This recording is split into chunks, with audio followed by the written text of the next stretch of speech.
My girlfriend posted, "Why do men always ruin good relationships?" After I caught her texting her ex at 2 a.m., I didn't argue. I just shared the screenshots in the comments. When her friends started unfollowing her and her ex's girlfriend showed up at her door, original post I, 29 male, was with Jessica, 27, for almost 3 years. Thought we had something solid. Lived together in my condo for the past year and a half. Everything seemed good until last Tuesday night. Couldn't sleep. Went to get water around 2 a.m. Jessica's phone was lighting up on the nightstand. Not trying to snoop, but when it's buzzing every 5 seconds, you notice the preview showed Nate sending messages. Nate is her ex from college. The one she told me was completely out of the picture and basically dead to her. I picked up her phone. She uses facial recognition, but also has a passcode. I knew her birthday backwards. Classic Jessica. Terrible at passwords. What I found. Nate, can't stop thinking about last weekend. Stop it. You know I have a BF. Didn't stop you. Saturday night? That was a mistake, but God, it was good. When can I see you again? Soon. Just need to figure out how to end things with Ryan. There were photos, nothing explicit, but definitely them together at what looked like a hotel bar. Her wearing the dress she said she wore to her work conference last weekend. I screenshot everything, sent it all to my email, put her phone back, went back to bed. She rolled over, kissed my cheek. "Love you, babe." "Love you too," I said, and went to sleep. Wednesday morning, acted completely normal, made her coffee, kissed her goodbye when she left for work. She had no idea. Around 11 a.m., she posted on Facebook, "Why do men always have to ruin good relationships? Like we have something perfect and they always find a way to mess it up with their insecurity and jealousy. So exhausting." Her friends immediately started commenting, "Men are trash. You deserve better, hun. What did Ryan do now?" I waited exactly 5 minutes, then commented with the screenshots. All of them, the texts, the photos, the timestamps showing 2 a.m. conversations with Nate. My caption, "You're right, some men do ruin relationships, like Nate ruined his by texting you. Here's why I'm insecure, babe." The comment section exploded. Update 1. Within 10 minutes, Jessica was calling me. Ignored it. She called 23 times in an hour. Then the text started. "Take it down now. This is private. You have no right. Please, Ryan, we need to talk. You're humiliating me. It wasn't what it looks like. Answer your phone. I'm coming home." I was already packing her stuff, not dramatically throwing things in garbage bags, properly packing into boxes I'd gotten from the liquor store. Her clothes, her jewelry, her stupid collection of Funko Pops. But here's where it gets interesting. Remember how Jessica said Nate was single? Yeah, about that. One of the comments on her post was from someone named Brittany. "Jessica, what the hell? Nate is my boyfriend. We've been together for 2 years. Brittany had receipts, photos of her and Nate from last week while he was supposedly with Jessica. Their anniversary post from a month ago, pictures of them at his family's Thanksgiving.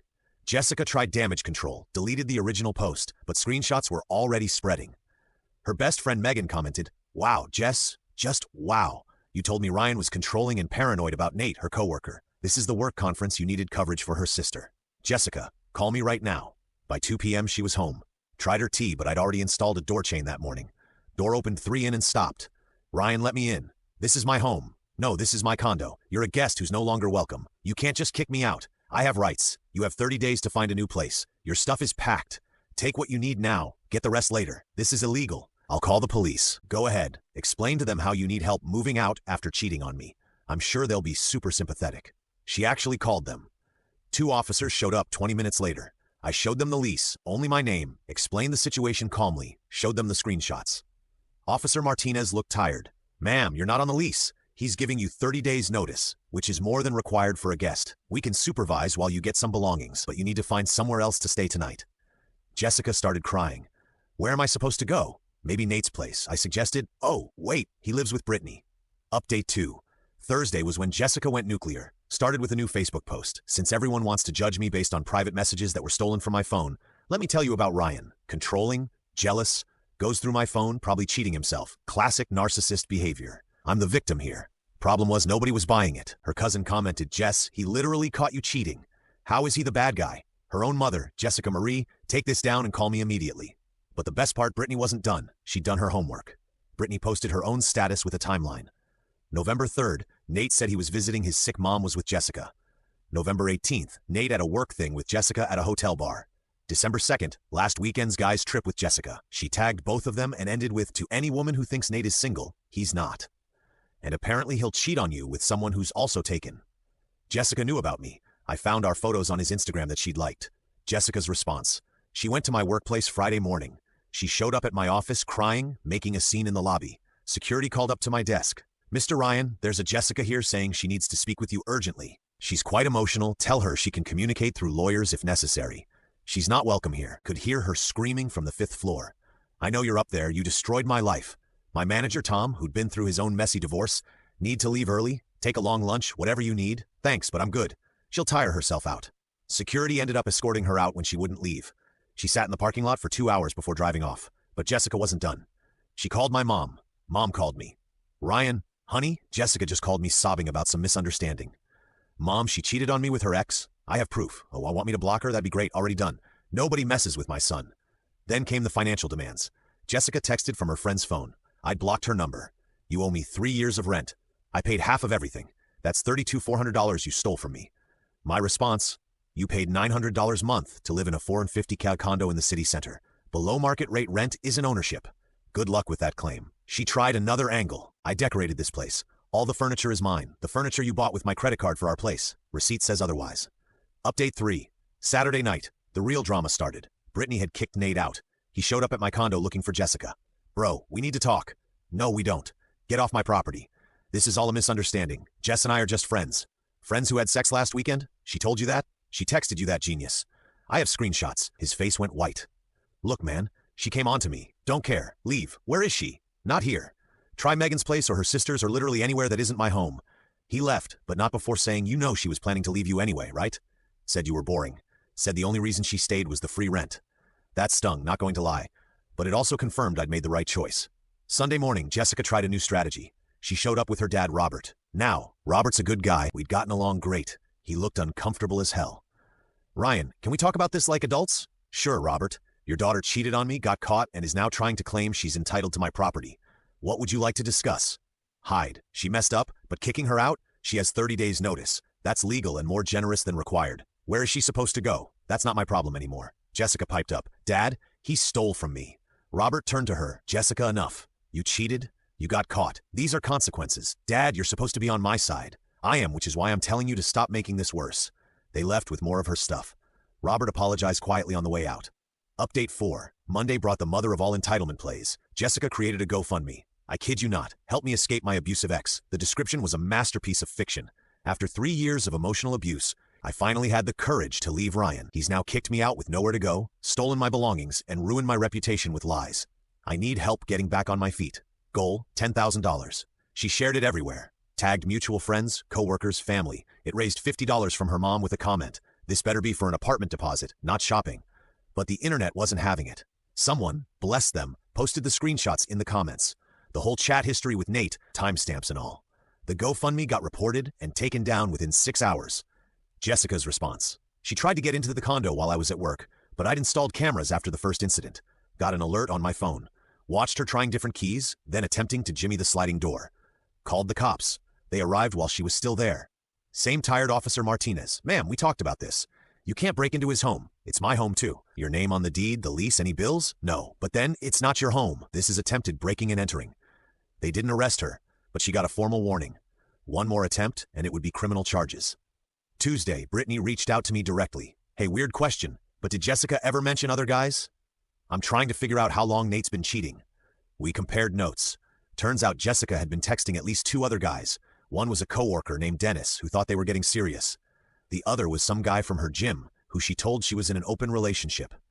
Brittany and I made a group chat with Dennis and gym guy Aaron, the stories that came out. Dennis, she said you were roommates. Aaron, she told me you knew about us. Brittany, Nate thought he was the only other guy. We pieced together that Jessica had been juggling at least 4 relationships, telling each guy different stories. She'd used my condo as her base while setting up dates with others.